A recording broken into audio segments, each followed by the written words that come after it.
What is the price for the truth? What is the price for the uncompromised gospel?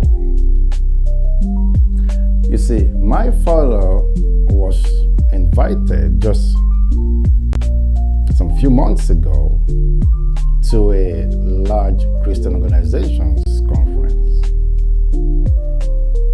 and he was not allowed to speak. Now, a young minister of God in his early 20s is doing an amazing work of God in New Jersey. In fact, I will be speaking for him in about 2 or 3 weeks from now. He asked me a question. He said, "How do you deal with persecution?" I told him, I said, persecution is one of the easiest things to deal with. Once you are sold out to God, persecution is easy to deal with. I've had my own fair share of persecution while I was on the mission field. I've been arrested so many times. I've been jailed for the gospel. It becomes easy once you are sold out to Christ. So I told the young minister of God, I said, if you want to stay on the side of the uncompromised gospel, persecution, while your concerns are valid, but it will be the least of your worries. A civil war will be your concern. You see, in persecution, the gospel is filled, the Bible is filled with so many prescriptions on how to deal with persecution. In fact, 1 Peter chapter 4, verse 16, in the Passion Translation, it says, if you suffer because you are a Christian, do not see it as a disgrace, but as a privilege. You can have Matthew chapter 5, verse 10, 11, 12. Many scriptures in the Bible taught us how to deal with persecution. On the other hand, a civil war is more difficult to deal with. Because in a civil war, some are trying to uphold the Constitution. The other side are trying to break away or create their own constitution. And now it's more difficult for the followers because some are on the side of those who uphold the Constitution. Some are on the other side of those who wants to break away or create their own constitution. The danger is this: these people who are now forced to choose sides, they are family members, they are fathers and mothers and brothers and sisters, nephews, cousins, uncles and aunties who are now forced to oppose each other. As Christians, the Bible is our constitution. Unfortunately, it is now dangerous to speak the truth of that constitution. Unfortunately, it is now very, very hard and consequential if you dare, in this generation, if you dare to speak the truth of our Christian constitution. My father, while he was invited to this conference, I'm over 40 years old. I have spent more time on the road with my father than I have spent at home with him. He is always on the road. When the invitation came, it was difficult to accept. By the grace of God, I run my father's ministry. every invitation, all the itinerary. I handle everything. When the invitation came, it was difficult to accept because my father's diary is filled up 2-3 years. Except with the intervention of some elders, some fathers, is when he's going to take any invitation at a close date. So this invitation was difficult to accept because we've already have scheduled programs. So we were torn between two opinions. If he doesn't honor the invitation, the perception would be like he's not a team player. He wants to be an island on his own by himself. On the other hand, if we take the invitation, there are those that we have already given our word to that is coming. With intervention, he accepted the invitation. We booked the flight, not the people inviting him. The flight was at our own cost, which is okay. The organization invited him to speak for 2 days.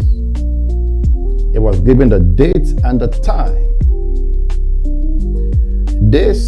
They requested for the itinerary, it was delivered to them, and they sent the vehicle to pick him up at the airport. So,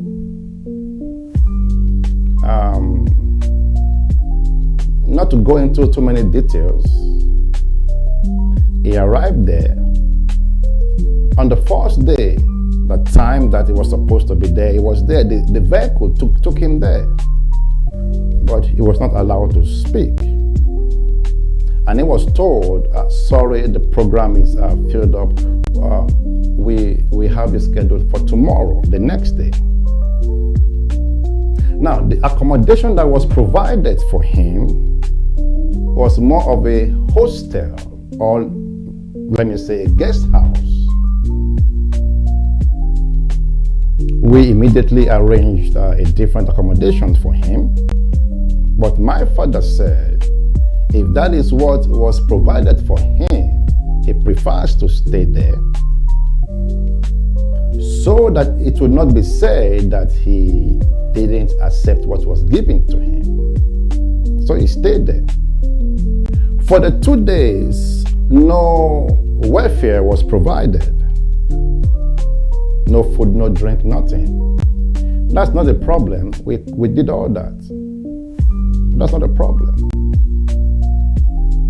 Second day, he was brought into the conference, and still they would not allow him to speak. Now, our calculation was this: if it was done at the time that was stipulated in the invitation, he was supposed to speak the first day and in the morning of the second day. So that would be very easy for us to still meet up with some invitations that had already been taken. So the morning of the second day, he sat down there. 4 speakers were called, which is okay. But we had a time, we had a schedule. We didn't go there by ourselves. He was invited.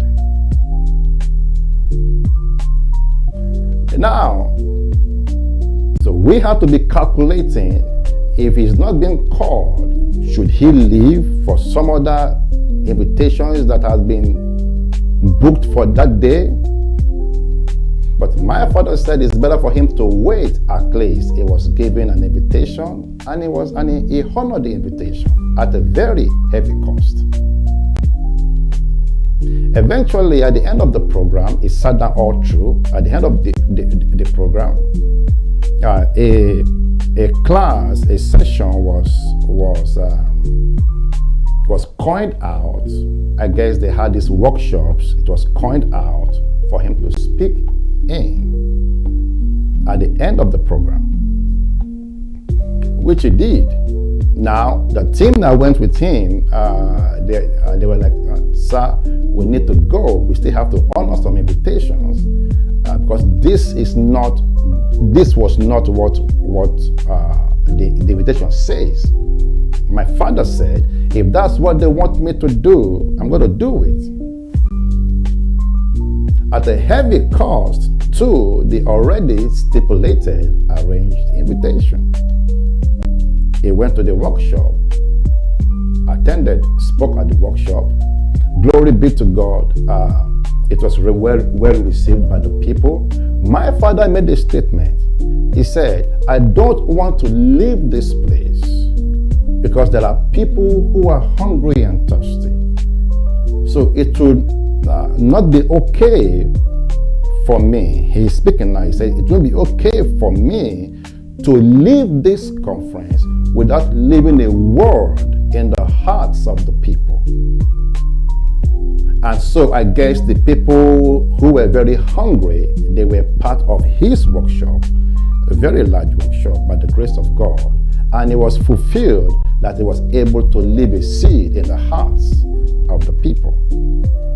But that was not what the invitation said. The invitation said 2 days. You speak in the day, first day, you speak in the morning, second day.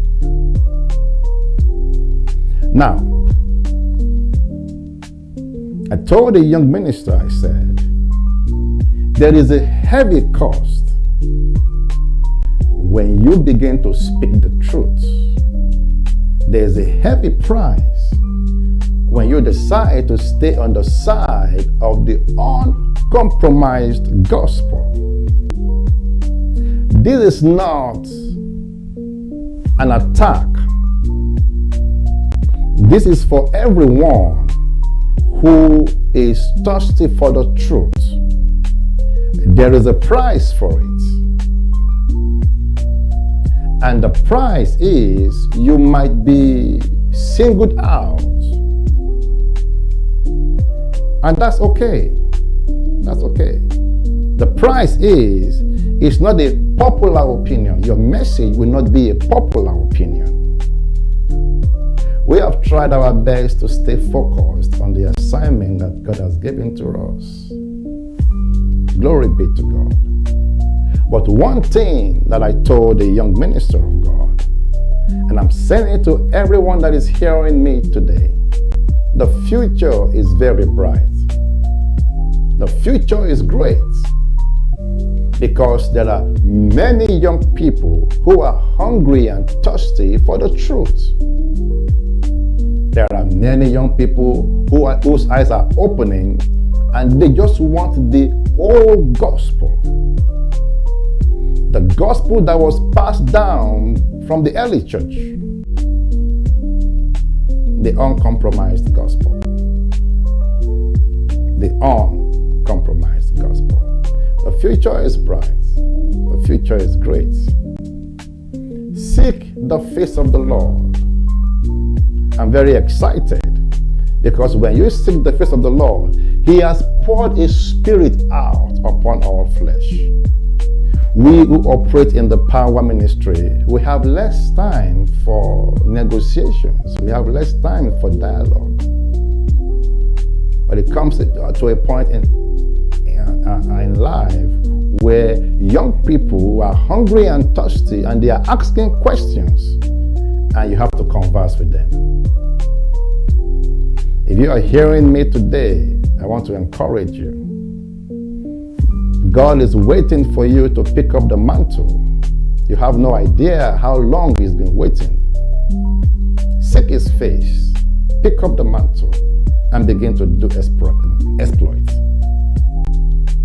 Seek His face, pick up the mantle, and begin to do exploits. Heaven is waiting for you. The world is waiting for the manifestations of the sons of God. It's time, and this is your time. Speak the truth. It is well with you.